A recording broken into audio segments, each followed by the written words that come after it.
In the first vision, God called Joseph Smith to be a prophet. Joseph Smith, History 1:15-20. After I had retired to the place where I had previously designed to go, having looked around me and finding myself alone, I kneeled down and began to offer up the desires of my heart to God. I had scarcely done so when immediately I was seized upon by some power which entirely overcame me, and had such an astonishing influence over me as to bind my tongue so that I could not speak. Thick darkness gathered around me, and it seemed to me for a time as if I were doomed to sudden destruction. But, exerting all my powers to call upon God to deliver me out of the power of this enemy which had seized upon me, and at the very moment when I was ready to sink into despair and abandon myself to destruction, not to an imaginary ruin, but to the power of some actual being from the unseen world, who had such marvelous power as I had never before felt in any being. Just at this moment of great alarm, I saw a pillar of light exactly over my head, above the brightness of the sun, which descended gradually until it fell upon me. It no sooner appeared than I found myself delivered from the enemy which held me bound.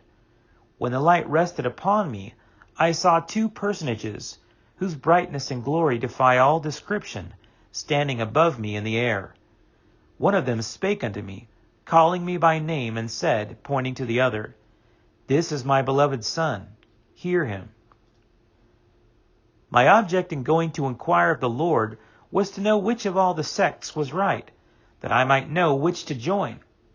No sooner, therefore, did I get possession of myself, so as to be able to speak, than I asked the personages who stood above me in the light, which of all the sects was right, for at this time it had never entered into my heart that all were wrong, and which I should join.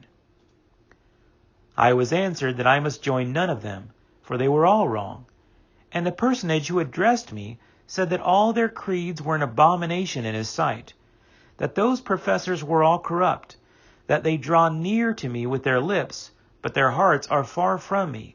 They teach for doctrines the commandments of men, having a form of godliness, but they deny the power thereof.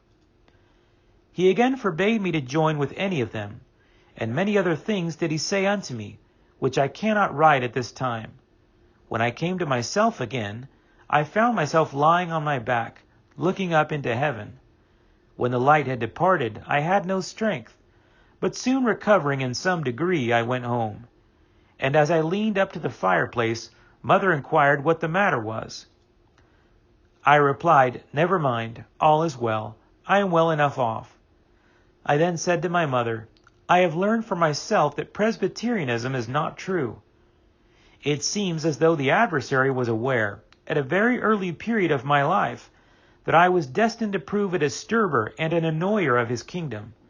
Else why should the powers of darkness combine against me? Why the opposition and persecution that arose against me almost in my infancy?